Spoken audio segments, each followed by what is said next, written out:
राजस्थान में होने वाले विधानसभा के उपचुनाव में देवली उनियारा सीट से अब नरेश मीणा निर्दलीय चुनाव लड़ने जा रहे हैं। वे नामांकन भी भर रहे हैं। इससे पहले वे कांग्रेस से टिकट की दावेदारी कर रहे थे। टिकट के लिए उन्होंने जयपुर तक दौड़ भी लगाई। पत्रिका गेट पर अपने समर्थकों के साथ में जमकर बैठे, उन्हें भाषण कर संबोधित भी किया।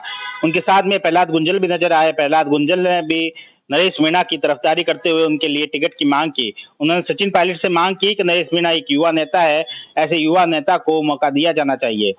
इसके साथ ही नरेश मीणा लगातार अब शक्ति प्रदर्शन कर रहे थे और टिकट की दावेदारी कर रहे थे, लेकिन कांग्रेस ने आखिरकार सूची निकालते हुए नरेश मीणा को टिकट नहीं दिया, उनकी जगह केसी मीणा को टिकट दे दिया है।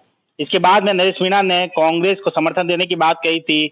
वे निर्दलीय चुनाव नहीं लड़ रहे थे, लेकिन एक ही दिन बाद में उन्होंने हृदय परिवर्तन कर लिया। अब वे निर्दलीय चुनाव लड़ रहे हैं, उन्होंने ताल ठोक दी है। ऐसे में इस सीट पर अब त्रिकोणीय मुकाबला देखने को मिल सकता है। भाजपा ने पहले ही सूची जारी करते हुए राजेंद्र गुर्जर को इस सीट से टिकट दे दिया था। इसके बाद में कांग्रेस की सूची का इंतजार था। नरेश मीणा लगातार इस टिकट पर शक्ति प्रदर्शन करते हुए दावेदारी कर रहे थे, लेकिन कांग्रेस ने उन्हें टिकट नहीं दिया। उनकी जगह केसी मीणा को टिकट दे दिया है। ऐसे में पहले तो नरेश मीणा ने चुनाव लड़ने से इंकार कर दिया और कांग्रेस के प्रत्याशी को समर्थन देने के लिए बात कही, लेकिन आखिरकार अब वे निर्दलीय चुनाव लड़ने के लिए तैयार हो चुके हैं और उन्होंने ताल ठोक दी है। अब सभी के मन में सवाल उठ रहा है कि नरेश मीणा का हृदय परिवर्तन कैसे हो गया? जो कांग्रेस को समर्थन देने के लिए तैयार थे, निर्दलीय ताल कैसे ठोक दी? दरअसल जिस तरह से बात सामने आ रही है, जो निर्दलीय विधायक है राजस्थान में, इसके साथ में जो इंडिविजुअल पार्टी से चुनाव लड़ते हैं, ऐसे लोगों ने नरेश मीणा को समर्थन दिया है। इसमें सबसे बड़ा नाम आ रहा है रविंद्र सिंह भाटी का। रविंद्र सिंह भाटी का नरेश मीणा से बात हुई है। ऐसे में रविंद्र सिंह भाटी ने आश्वासन दिया है कि वे नरेश मीणा के लिए चुनाव प्रचार करेंगे, उनको समर्थन देंगे। ऐसे में नरेश मीणा को मजबूती मिली है और उन्होंने निर्दलीय चुनाव लड़ने के लिए फैसला किया है। इसके साथ में एक बड़ा नाम और आज सामने आ रहा है, हनुमान बेनीवाल का। हनुमान बेनीवाल लगातार कांग्रेस से नाराज चल रहे थे। लोकसभा चुनाव में गठबंधन जरूर किया था, लेकिन लगातार नाराज चल रहे थे। कांग्रेस से गठबंधन करना चाहते थे, लेकिन कांग्रेस ने गठबंधन को इनकार कर दिया। आखिरकार तक उन्होंने कांग्रेस की सूची का इंतजार किया। इसके बाद में अपने प्रत्याशी की घोषणा की। उन्होंने खींवसर विधानसभा सीट से अपने पत्नी कनिका बेनीवाल को चुनावी मैदान में उतारा।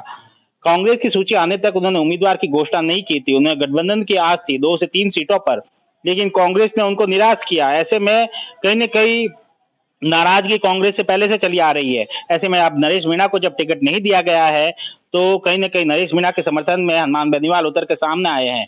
माना जा रहा है कि उन्होंने राष्ट्रीय लोकतांत्रिक पार्टी से तो टिकट नहीं दिया, लेकिन नरेश मीणा को निर्दलीय चुनाव लड़ने की सलाह दी और समर्थन देने की भी बात कही है। ऐसे में हनुमान बेनीवाल अगर समर्थन देते हैं, तो कहीं न कहीं देवली उनियारा सीट पर नरेश मीणा को मजबूती मिलेगी। इसके साथ ही आदिवासी पार्टी से आने वाले राजकुमार रौत ने भी नरेश मीणा से बात की है और उन्हें समर्थन देने की बात की है। अगर आदिवासी पार्टी और राजकुमार रौत अगर देवली उनियारा सीट पर नरेश मीणा को समर्थन करते हैं, तो नरेश मीणा को मजबूती मिलती है और एक अच्छे कैंडिडेट के रूप में सामने आते हैं।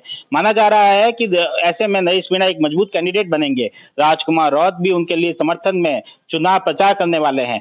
इसके साथ में बात हुई है चंद्रशेखर आजाद से। चंद्रशेखर आजाद भी अब नरेश मीणा से बात करते हुए उन्हें समर्थन की बात कही है और माना जा रहा है कि उनके लिए चुनाव प्रचार भी करेंगे। ऐसे में नरेश मीणा को मजबूती मिली है, इसलिए उन्होंने हृदय परिवर्तन करते हुए निर्दलीय चुनाव लड़ने के लिए ताल ठोक दी है। अब इस सीट पर त्रिकोणीय मुकाबला देखने को मिलेगा। नरेश मीणा ने जब निर्दलीय चुनाव लड़ने की बात कही और नामांकन भरने जा रहे हैं, तो ऐसे में इस सीट पर अब त्रिकोणीय मुकाबला होगा। भाजपा, कांग्रेस और नरेश मीणा। देखना होगा इस त्रिकोणीय मुकाबले में कौन बाजी मारता है। सुमित देवड़ा, टीवी 9 राजस्थान।